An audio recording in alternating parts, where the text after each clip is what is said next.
I'm Leslie Foster, and we've got the live team coverage you've come to count on here at WUSA 9. We're going to break down what we know about the suspect's past, where this investigation stands, and how the Jewish community is standing together tonight.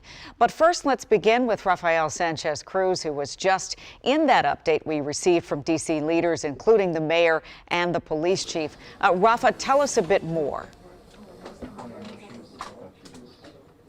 Yeah, Leslie, Simone, a lot of information to take in. As you mentioned, this is now being investigated as an act of terrorism and a hate crime. And according to what we were just told by interim U.S. Attorney Jeanine Pirro, the judge did notify the suspect that he could be facing life in prison or the death penalty. Now, we did ask U.S. Attorney Pirro about that, about the death penalty. She says it's a case that's eligible for that, but it's too early in the investigation to determine. I'm going to walk through some of the information we learned through the court documents that we obtained just a couple minutes ago, within the last 20 minutes. So we are obviously, let's start with the charges that this man is now facing. We're talking about murder of foreign officials, causing death of a person through the use of a firearm, discharge of a firearm during in an act of violence, and 2 counts of first-degree murder. Of course, they started today's press conference just kind of resonating that message that anti-Semitism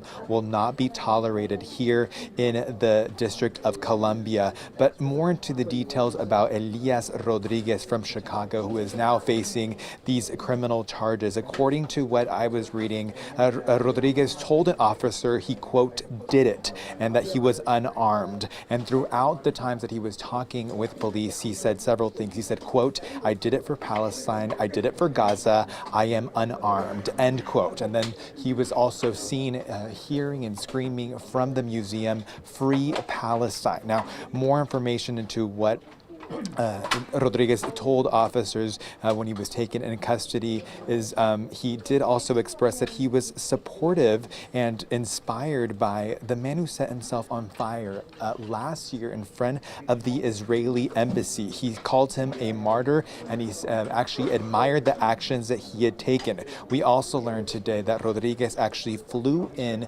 from Chicago to D.C. on the 20th, and that flight that was taken to D.C. was for a conference that was being held here in D.C., but it's still unclear what type of work he was doing as part of that conference. Now, we also know that he bought the ticket for the event where this shooting took place 3 hours prior, according to court documents. Now, right now, the FBI says they're trying to determine what happened between the time he arrived to D.C. and the time that the shooting took place. That's why they're asking anyone who has information about what he was doing during that period to give them a call. They can present information anonymously. Right now, the FBI says that they're talking with coworkers, family, friends. They're also trying to get their hands on his electronic devices. And they also acknowledge that there are some writings that they're trying to pinpoint and see if he is the author of these writings. So right now, it's early in the investigation, a lot of moving parts.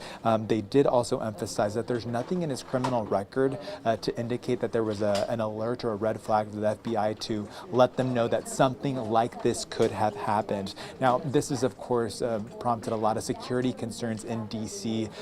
D.C. Police Chief Pam Smith announced that they are increasing their police presence at schools, at religious centers, and of course, she's asking anyone in the district that if you see something, that you please say something. And again, too early to determine if this is a case that will proceed as a death penalty case, but they're saying they're going to explore other options. We mentioned those 4 criminal charges, but interim U.S. Attorney Jeanine Pirro made it very clear tonight that there could be additional charges coming as this investigation continues. We'll have more about what these, court documents have to say coming up in the 6 o'clock hour for you. As you touched on, additional charges could be coming in regards to a hate crime, terrorism charges. Rafa, those are things we'll continue to follow. Thank you.